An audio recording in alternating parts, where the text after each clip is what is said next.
Bharatiya Janata party जब भी चुनाव होता है तो हम एक तो केंद्र बनाते हैं रोहतक में। तो रोहतक के अंदर एक मीडिया सेंटर बनता है। दूसरा पंचकुला के अंदर एक मीडिया सेंटर बना के, और साउथ हरियाणा के लिए गुड़गांव के अंदर, क्योंकि कांग्रेस की सच्चाई जो है हरियाणा की जनता बहुत बेहतर समझती है। दलितों के साथ मिर्चपुर गोहाना जैसे कांड किए, दलितों के साथ जो अत्याचार किए, क्या दलित इस बात को भूल जाएंगे? किसान भाई क्या इस बात को भूल जाएंगे कि धान और गेहूं के अलावा कभी एक दाना किसान का कांग्रेस सरकार ने सत्ता में रहते हुए एमएसपी पे नहीं खरीदा? और फिर ऐसा सीन ना देखने को मिल जाए, क्योंकि ये कांग्रेस जो है नेता एक मंच पे इकट्ठे हो नहीं सकते। पंजाब केसरी में आप सबका स्वागत है। मैं हूं चंद्रशेखर धरनी।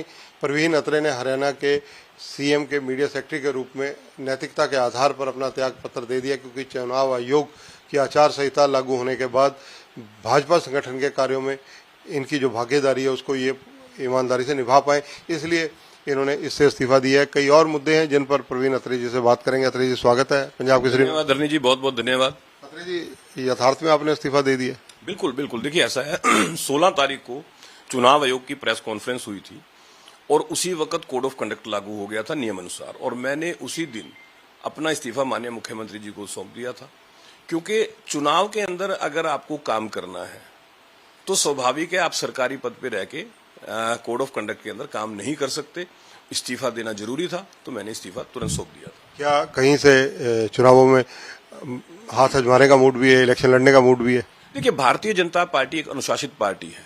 भारतीय जनता पार्टी में हमारा शीर्ष नेतृत्व, हमारा पार्लियामेंट्री बोर्ड ये तय करता है कि चुनाव में किस कार्यकर्ता को क्या जिम्मेदारी दी जाए, किस कार्यकर्ता का उपयोग कहां किया जाए।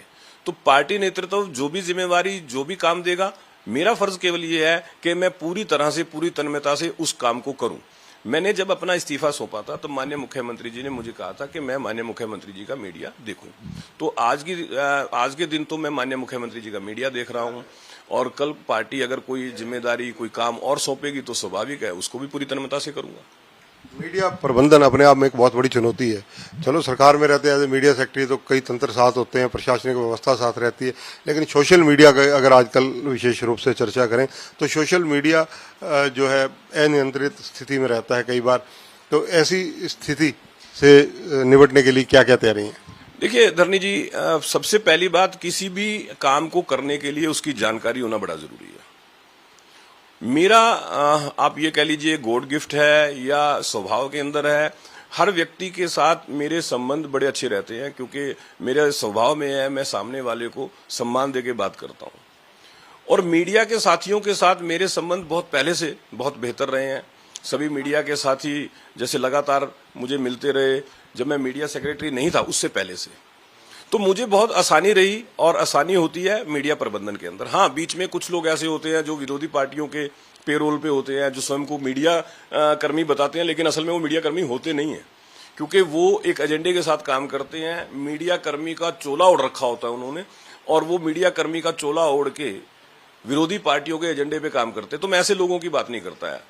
स्वाभाविक ऐसे लोगों के साथ आपके संबंध रह भी नहीं सकते, क्योंकि आप उनकी सच्चाई को जानते हैं, आप पहचानते हैं कि ये असल में मीडिया का साथी नहीं है, इसने केवल मीडिया का चोला ओढ़ रखा है। मीडिया के लिए दो बड़े काम करवाए एज ए मीडिया सेक्रेटरी मुख्यमंत्री के रहते हुए। एक तो जो पत्रकार संगठनों ने भी आपसे कई बार मुलाकात की, हमने भी मीडिया वेलबींग के प्लेटफॉर्म पे आपसे बातचीत की इस मामले में।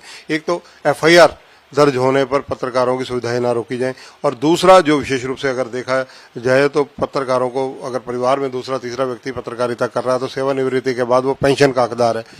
क्या भविष्य में भी पत्रकारों के हितों में कुछ ऐसी योजनाएं हैं? अगर बीजेपी सत्ता में आती है तो आप कोशिश करेंगे करवाने की? देखिए, बिल्कुल सही कहा आपने धरनी जी।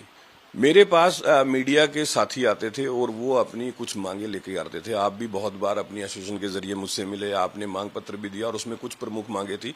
मेरा प्रयास ये था कि पत्रकार साथियों की जो ये डिमांड्स हैं ये पूरी हों, क्योंकि जो जेन्युइन डिमांड है, देखिए FIR वाली डिमांड मुझे लगता था बिल्कुल जेन्युइन है, क्योंकि आज के समय में माननीय सुप्रीम कोर्ट के आदेश के बाद कोई भी अगर शिकायत होती है तो माननीय सुप्रीम कोर्ट ने कहा कि पहले FIR दर्ज करो, बाद में जांच करो। तो FIR तो किसी के खिलाफ भी दर्ज हो सकती है, वो तो जांच में पता लगता है कि वो झूठी है सच्ची है।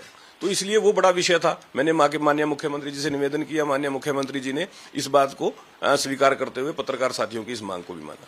दूसरा विषय ये था कि अगर एक ही परिवार में दो लोग पत्रकारिता कर रहे हैं और दोनों 60 साल की आयु के बाद उनको पेंशन मिले ना मिले, ये बड़ा विषय था। तो मैंने माननीय मुख्यमंत्री जी से इस विषय में भी बात की, तो मैंने बताया कि जी बहुत जगह ऐसा भी है कि पत्नी पत्रकार है, पति भी पत्रकार है, तो स्वाभाविक है जब उन दोनों की 60 साल की आयु होगी तो दोनों पेंशन के हकदार होंगे, तो हमें देना चाहिए। हम ये नहीं कर सकते कि हम केवल एक को देंगे। तो ये बात भी माननीय मुख्यमंत्री जी ने इसको भी किया। अब एक बड़ा विषय था पत्रकार साथियों का कैशलेस इलाज, मतलब उनको कैशलेस की सुविधा मिले। इस विषय पे माननीय मुख्यमंत्री जी से जब मैंने निवेदन किया, उन्होंने बाकायदा अधिकारियों को इस पे दिशा निर्देश दिए कि इस विषय पे देखा जाए और इसको भी किस तरह हो सकता है ये किया जाए। तो हरियाणा सरकार के स्तर पे तो ये विषय लगभग हुआ है।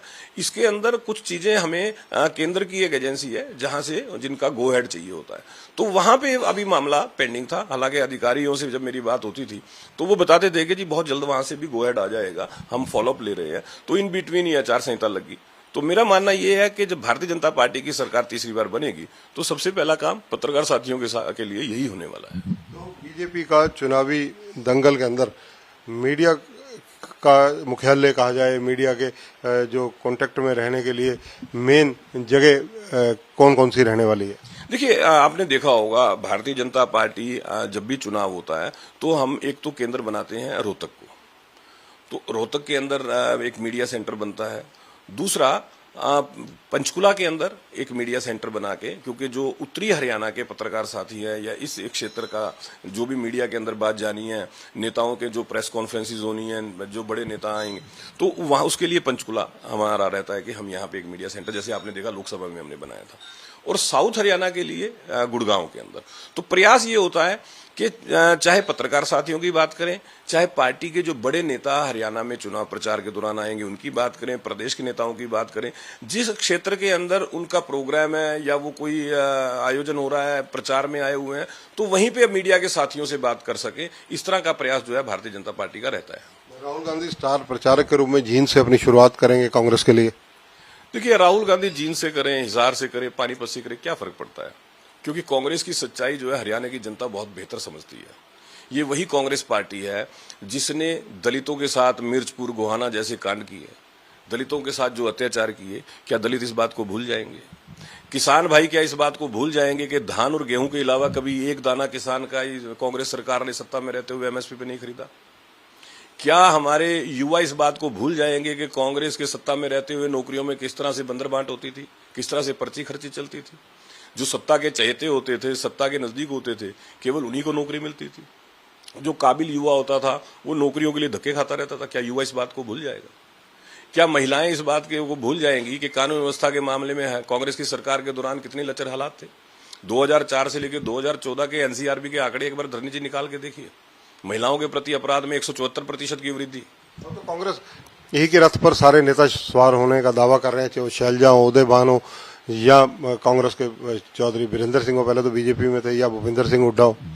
मुझे लगता है कि हरियाणा के लोगों को फिर एक नजारा देखने को मिलेगा। जिस तरह से एक मंच पे इकट्ठे होने के चक्कर में अशोक तंवर की बतौर अध्यक्ष हुड्डा साहब के समर्थकों ने पिटाई कर दी थी, आपको ध्यान होगा। तब राहुल गांधी के स्वागत के लिए गए थे ना सब लोग।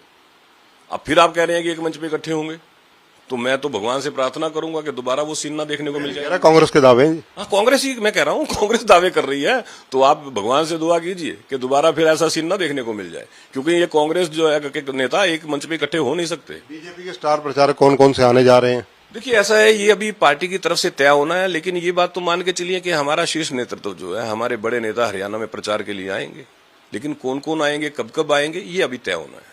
धन्यवाद। तो ये है प्रवीण अत्रे, जिन्होंने कई विषयों पर खुलकर चर्चा की। जिस प्रकार से मीडिया सेक्रेटरी रहते हुए इन्होंने आचार संहिता लगने के बाद क्यों इस्तीफा दिया, अपने मुख से इन्होंने इन कारणों को स्पष्ट किया। और कई चीजें ऐसी हैं जो कांग्रेस के मुद्दे हों, भाजपा के मीडिया प्रबंधन की बात हो, अपने दायित्वों की बात हो, उन सब का उल्लेख इन्होंने किया। कैमरामैन संजय सिंह के साथ चंद्रशेखर धरनी, पंजाब केसरी टीवी, चंडीगढ़। हमसे जुड़े रहने के लिए हमारे YouTube चैनल को सब्सक्राइब करें और नई वीडियो की नोटिफिकेशन के लिए बेल आइकॉन को दबाएं। अगर आप ये वीडियो Facebook पर देख रहे हैं तो लाइक जरूर करें और ज्यादा से ज्यादा शेयर करें। धन्यवाद।